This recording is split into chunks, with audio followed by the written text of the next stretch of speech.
So ito mga tol, yung barbell, dumbbell, kettlebell set na nabili natin. Kawawa yung delivery rider. Napakita ko nga sa inyo kung ano yung binili natin. Aray, yung bigat. Isa-isahin ko mga tol. Yan yung mga plates niya.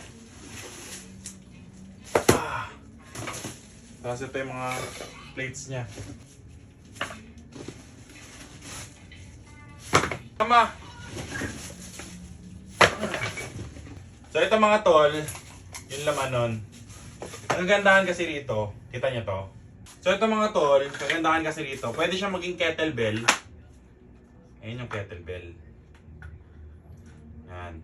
So ang kettlebell mga tol, ito yung exercise na pahila. Ayan, pabuhat.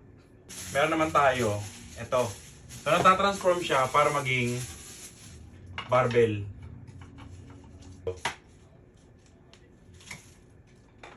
Meron ka ng pang chest. Ayan, meron ka ng barbell. Ayan. Tapos, pag hiwalayin mo lang ulit, pwede mo naman siyang gawing dumbbell. Ang ganyan naman.